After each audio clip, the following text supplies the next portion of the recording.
Tanging paghingi na lang ng tawad sa mga biktimang nagawa ng driver ng naaksidenteng bus sa Quirino Highway sa boundary ng Quezon City at Caloocan City. Hindi rin daw totoong sobrang bilis ng kanyang pagmamaneho. Balita hatid ni Jay Sabale.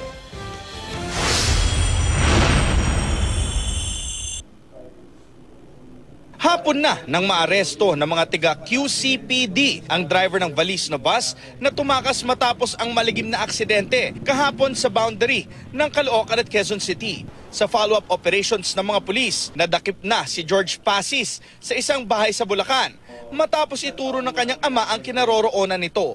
Paglilinaw ni Pasis, hindi naman daw siya dapat tatakas. Katunayan, maging siya raw ay naipit sa kambyo at manibela. Pero habang dahan-dahan niyang naiaalis ng sarili sa pagkakaipit. Bulong-bulong sila na may palaro sila sa akin. Natakot po ako. Opo. Kaya umalis po ako. 4 ang patay habang 18 ang sugatan sa aksidente.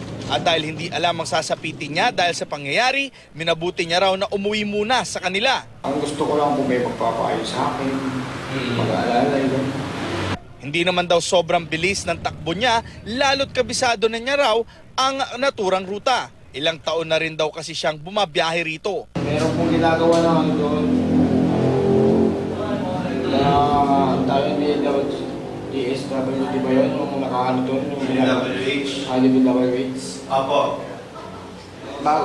Inawasan po yun. Hindi ko nga agad inoportikan yung jeep dahil dahan-dahan na nasa likod niya lang po ako. Nung nagkataon na ano na, may pagkakataon na maportikan ko siya. Yun lang naman po yung ko. Hindi naman total na mabilis na po yun. Hindi rin daw totoo ang balitang napikon siya sa isang pasahero, kaya lalo niyang binilisan ng pagmamaneho. Aksidente raw talaga ang nangyari. Humingi naman ng tawad si Pasis sa nangyari, lalo na sa pamilya ng mga nasawi. Sa mga naging pasahero ko po, alam po, aksidente po nangyari, sana unawahan nyo. Hindi ko po talaga sabihin na mangyari yung sa atin. Pati dahil pati ako, ginawa ko naman po yung dapat. Sana maunawaan yung mga pasahero ko, yung mga kamag-anak nila. Jay Sabale, GMA News.